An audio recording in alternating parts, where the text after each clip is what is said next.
예, 오토데스크 박상현입니다. 자, 이번 시간은요, 인벤터 2011의 새로워진 설계 기법, 인벤터 퓨전 테크놀로지에 대해서 설명을 드려보도록 하겠습니다.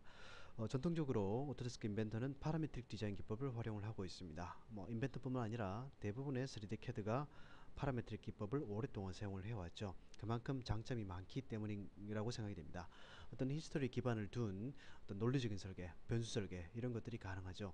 물론 단점도 존재합니다. 바로 히스토리 때문에 설계 변경이 까다롭다는 겁니다.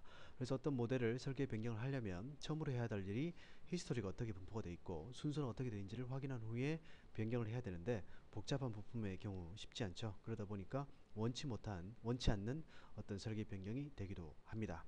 반면에 난히스토리 디자인 기법은 어떤 히스토리의 구애를 받지 않기 때문에 형상을 자유롭게 모델링을 할 수 있는 장점이 있죠. 그래서 설계 변경이나 이런 것들이 상당히 쉽습니다. 물론 그 파라메트릭 디자인 기법의 장점들은 또 난히스토리 디자인 기법의 단점이 될 수도 있을 것 같습니다. 자, 만약에 두 가지 디자인 기법의 장점만 모아둔다면 얼마나 좋겠습니까? 바로 그게 오토데스크 인벤터 퓨전 테크놀로지가 되겠습니다. 자, 그럼 본격적으로 인벤터로 들어가서 어떤 내용인지 살펴보도록 하겠습니다. 간단한 설계 변경을 통해서 인벤터 퓨전 테크놀로지의 기능을 살펴보도록 하겠습니다.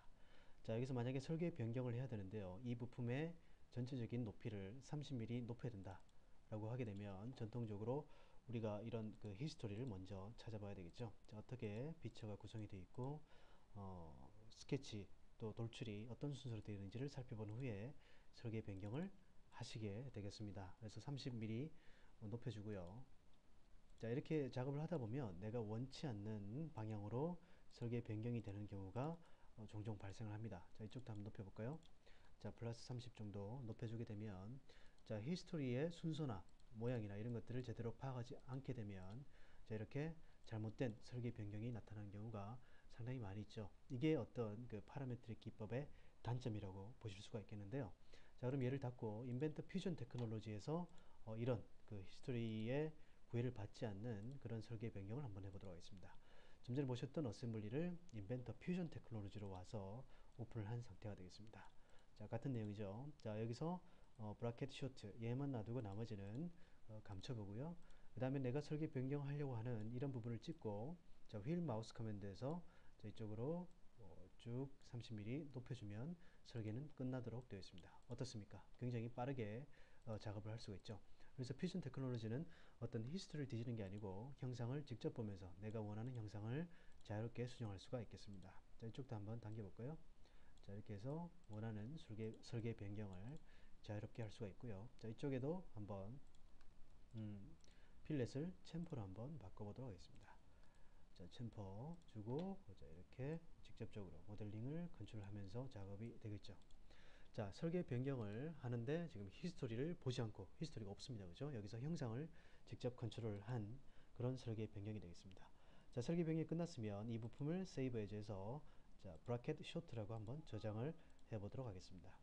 자, 인벤터로 한번 다시 가볼까요? 자, 인벤터 화면으로 다시 가서 이 부품이 어떻게 인벤터에 반영되는지를 살펴보도록 하겠습니다. 방금 만들었던 브라켓 쇼트를 열어보게 되면 인벤터가 원래 있던 파트와 그 다음에 퓨전에서 설계 변경한 파트를 비교를 해서 이렇게 색깔로 표현을 하고 있습니다. 자, 노란색, 파란색, 빨간색으로 띄우게 되는데 자, 이렇게 바뀌게 되죠. 다음 스텝 이렇게 바뀌게 됩니다. 자, 그러면 전체를 적용하겠다라고 하게 되면 자, 퓨전 테크놀로지에서 수정했던 그 내용이 인벤터의 히스토리로 다시 나타나는 것을 보실 수가 있습니다. 자, 챔퍼 여기 들어와 있죠. 그 다음에 돌출에서도 자, 스케치가 변경된 것을 보실 수가 있습니다. 자, 이렇게 퓨전에서 작업한 내용이 인벤터에 원래 있던 그 파트의 히스토리를 만들게 되고요. 자, 어셈블리 한번 열어보면 자, 어셈블리가 이렇게 구성이 되어 있는 것을 보실 수가 있습니다. 그래서 하나의 워크플로우죠. 설계 변경이 까다로울 경우에 인벤터 퓨전으로 넘긴 다음에 자유롭게 수정을 하고 다시 인벤터에서 히스토리를 만들어주는 이런 워크플로우가 인벤터 퓨전 테크놀로지로 가능해졌습니다. 이런 퓨전 테크놀로지의 기술을 이용하게 되면 여러 가지 응용을 할 수가 있겠는데요. 예를 들어서 인벤터에서는 어떤 스텝 파일이나 셋 파일, 카티아 파일, V4, V5, 프로이 파일, 솔리드웍스 파일들을 바로 읽을 수가 있죠. 자, 이렇게 되면 아시다시피 형상 정보만 들어오게 됩니다. 그래서 어떤 파일을 수정하기가 상당히 힘든 그런 내용이 되겠는데, 자, 퓨전 테크놀로지를 활용하게 되면 형상을 변경을 또 할 수가 있겠죠. 예를 들어서 지금 제가 스텝 파일을 하나 오픈을 하고 있는데요. 자, 이런 스텝 파일을 한번 가져왔을 때 보면 기준이라고 나와 있어서 설계 변경이 사실상 쉽지가 않은 상태입니다. 자, 이런 것들을 퓨전으로 한번 넘겨 볼 텐데, 여기서 솔리드 편집을 누르게 되면 바로 인벤터 퓨전 테크놀로지 넘어가게 됩니다. 예, 퓨전으로 지금 모델이 넘어온 상태가 되겠고요. 자, 여기서 어떤 히스토리의 구애를 받지 않기 때문에 제가 원하는 설계 변경을 할 수가 있겠죠. 자, 예를 들어서 이쪽 필렛을 제거를 해보고, 자, 이쪽에 길이를 한번 늘려보도록 하겠습니다. 이렇게 원하는 만큼 길이를 늘려주고요. 뭐 이런 작업들이 이제 히스토리에 관계없이 이제 가능해진 그런 내용이 되겠습니다. 자, 이번에는 이쪽에 홀의 사이즈를 한번 바꿔볼까요? 자, 조금 줄여보도록 하겠습니다. 이런 식으로 작업을 한다든가, 내가 원하는 작업을 히스토리 없이 형상을 직접 보면서 컨트롤 할 수가 있겠습니다. 자, 이번에는 어떤 게스켓을 위한 스케치를 한번 해보도록 하죠. 자, 여기에서 찍어보고요. 간단한 모양의 내용을 한번 만들어 보도록 하겠습니다.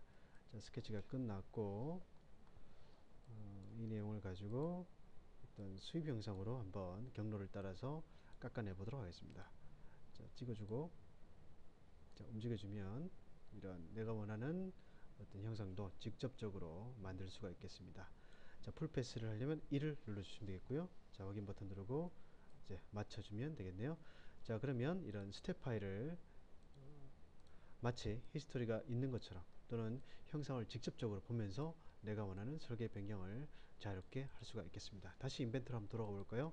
자, 리턴 투 인벤터를 누르게 되면 인벤터 화면이 다시 뜨게 되면서 변경된 내용이 이렇게 반영이 되어 있는 것을 보실 수가 있습니다. 자, 인벤터 퓨전 테크놀로지를 이용한 두 가지 워크플로우를 보여드렸는데요. 하나는 설계 변경이 어려운 경우에 퓨전으로 갔다가 다시 인벤터로 돌아와서 히스토리를 만드는 방법, 또 지금 보신 것처럼 어떤 중위 포맷이나 카티아, 솔리드웍스 프리 파일을 오픈했을 때 설계 변경, 피처를 변경할 때 인벤터 퓨전을 활용하는 방법을 보여드렸습니다. 이외에도 오토데스크 해석 솔루션인 알고 시뮬레이션과도 퓨전 테크놀로지가 서로 호환이 되도록 되어 있습니다. 어떻습니까, 여러분? 파라메트릭 디자인의 어떤 단점들을 보완해주는 인벤터 퓨전 테크놀로지에 대해서 설명을 드렸습니다. 여러분들 설계에 많은 활용을 부탁드리겠습니다. 감사합니다.